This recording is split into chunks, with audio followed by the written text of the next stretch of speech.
ચાલો ખેડૂત મિત્રો, ત્રીજા તાલીમ કેમ્પની ભવ્ય સફળતા પછી ચોથા તાલીમ કેમ્પ માટે તૈયાર થઈ જાઓ. ચોથો તાલીમ કેમ્પ એટલે આવતા મહિનો એટલે મે મહિનાના તારીખ 10 અને 11ના રોજ એટલે બીજો શનિ રવિ છે. માટે જાહેર રજાના 2 દિવસો આપણે પસંદ કરેલા છે. ચોથા તાલીમ કેમ્પનું જે આયોજન છે એની પહેલાં વિગત સમજી લો કે આ ચોથો તાલીમ કેમ્પ રાજકોટ મુકામે જે થવા જઈ રહ્યો છે. અગાઉના તાલીમ કેમ્પો પણ રાજકોટ મુકામે જ હતા, એ આપ સૌને ખબર જ છે. તો આ તાલીમ કેમ્પની અંદર જે છે એ જેને અગાઉ રજિસ્ટ્રેશન કરાવ્યું છે ને નથી આવી શક્યા એ લોકો ફરીને રજિસ્ટ્રેશન કરાવે એટલે એની આગલી રકમ જે છે એ ફરી રજિસ્ટ્રેશન કરાવશે, બાકીની ભરવાપાત્ર રકમમાંથી બાદ થઈ જશે. જે લોકો નવા છે એ લોકો પણ સમજી લે કે રજિસ્ટ્રેશન નવું કરાવવાનું છે. આ સાથે QR કોડ છે. આ QR કોડ જે છે એને સ્કેન કરો અને 3000 રૂપિયા ફીમાંથી માત્ર 1000 રૂપિયા ભરીને રજિસ્ટ્રેશન કરાવો. બાકીના 2000 કેમ્પમાં જ્યારે આવો ત્યારે તમે ભરી શકશો. ઇનકેસ તમે નથી આવી શક્યા તો તમારી યોગદાન રાશિ જશે નહીં.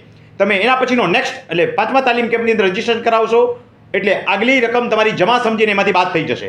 આપણો હેતુ કોમર્શિયલ નથી. જે યોગદાન રાશિ આપો છો એ તમારી જશે નહીં અને એનો તમને લાભ નેક્સ્ટ તાલીમ કેમ્પની અંદર પણ મળશે. ઉપરાંત જે રેગ્યુલર આવે છે એને આપણે ડિસ્કાઉન્ટ પણ ઓફર કરીએ છીએ, એની વાત પછી કરીશું. એનો હેતુ આ દરેકનો હેતુ એ છે કે આપણે ખેડૂતોને રેવન્યુના ખરા અર્થમાં માહિતગાર કરવા છે અને એને રેવન્યુના ખરા અર્થમાં જાતે કામ કરતા શીખવા છે. ક્યાંય કોમર્શિયલ હેતુ નથી.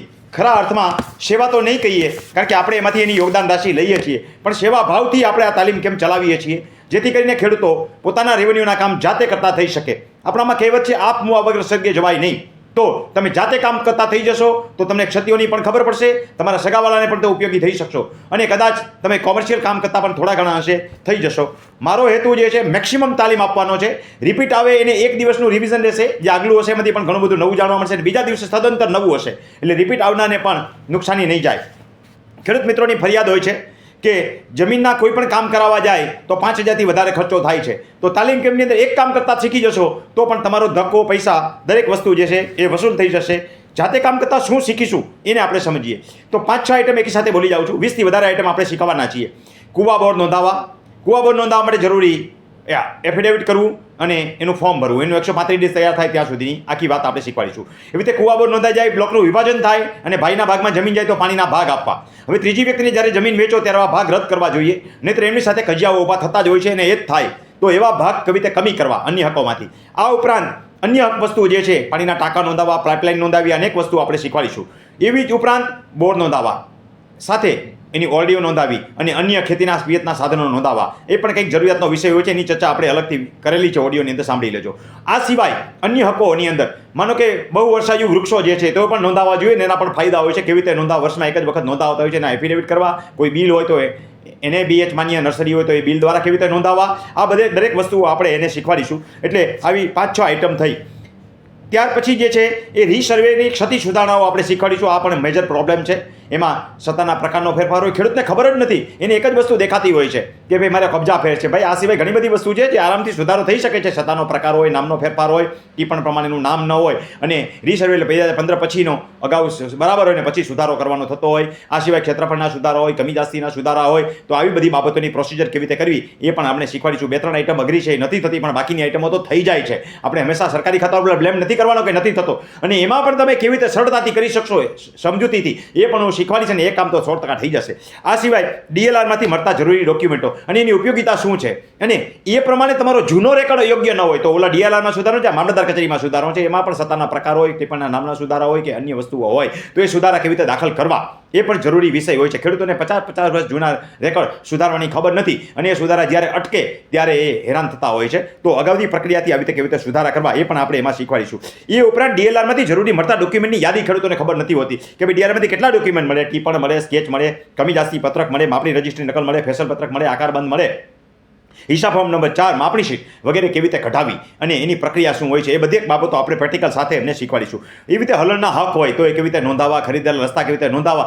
આપણે કોઈને ડિસ્પ્યુટેડ મેટર થાય જ નહીં એવું શીખવા માંગીએ છીએ અને થઈ ગઈ હોય તો શું કરવું એ બીજા દિવસના તાલીમ કેમ્પની અંદર હોય છે. પ્રથમ દિવસની અંદર આવા હકો દાખલ કરવાની વસ્તુ હોય છે. આ 20થી વધારે આઈટમ આવી રીતે આપણે એને શીખવાડીએ છીએ. આ સિવાય એની વારસાઈ નોંધ કેવી રીતે દાખલ કરવી, વ્યક્તિ હયાત હોય તો એનો હયાતીમાં હક કેવી રીતે દાખલ કરવો, બંને માટે જરૂરી આંબા કેવી રીતે તૈયાર કરવા, આ વરસાઈ કરવા માટે 50,000 રૂપિયા માણસો ખર્ચતા હોય છે. 10,000થી વધારે તો ઓછા ખર્ચમાં તો થતું જ નથી. તો આવા કામ તમે 100% જાતે કરતા થઈ જશો. એ પણ આપણે એને શીખવાડીશું. એ હયાતીમાં હક દાખલ થઈ ગયા પછી હક કમી તે કરવા, એ હયાતીમાં હક કમીના એફિડેવિટ એગ્રીમેન્ટ કેવી રીતે કરવા, એ આપણે એને શીખવાડીશું. પછી બ્લોકનું વિભાજન કેવી રીતે કરવું, બે ભાઈઓની વહેંચણી કેવી રીતે કરવી, એ શીખવાડીશું. પછી સંયુક્તમાંથી જ્યારે અવિભાજ્યવાળું હોય તો એનું વિભાજન કરવું, એટલે એકત્રીકરણ યોજના છે, બ્લોક વિભાજન શીખવાડીશું અને એકત્રીકરણ પણ શીખવાડીશું. આવી અનેક બાબતો, ક્રિટિકલ બાબતો જે છે એ પણ શીખવાડીશું અને બધી સરળ હોય છે, આરામથી શીખી જઈ શકાય છે.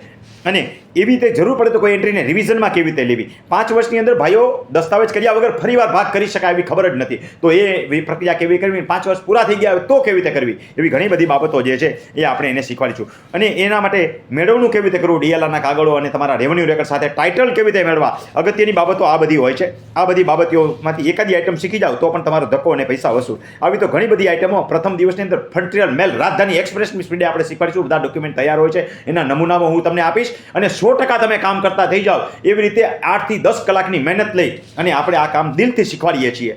અને આવા કામ કોઈ તમને શીખવાડશે નહીં એવી અગત્યની વસ્તુઓ, કોઈ વસ્તુ આપણને જ કરીને શીખવાની છે, કોઈ સિક્રેટ રાખવાની વાત છે જ નહીં. નાનામાં નાનો માણસ, ઓછું ભણેલો ખેડૂત પણ કેવી રીતે કામ કરતો થઈ શકે ને કેવી રીતે શીખી શકે, ના રેડીમેડ ફોર્મ, રેડીમેડ નમૂનાઓ બધું હું તમને આપીશ અને રેડીમેડ ડોક્યુમેન્ટ સાથે બતાવીશ. પ્રેક્ટિકલ નમૂનાઓ શીખવાડીશ, જેથી કરીને તમે જાતે કામ કરતા શીખી શકો. એવી રીતે મૂળ ખેડૂત ખાતેદારીની ઉપયોગિતા, ખેતીની જમીન અંતિમ હોઈને વેચીને 2 વર્ષનો પ્રમાણપત્ર કેવી રીતે મેળવવું, મૂળ ખેડૂત ખાતેદાર માટે બધી નોંધો, વારસાઈ નોંધો કેવી રીતે કરવી, એનું ટાઇટલ પત્ર કેવી રીતે કરવાડું અને મૂળ નોંધ કોને કહેવાય, આ બધા બાબતો પ્રેક્ટિકલ સાથે હું તમને શીખવાડીશ.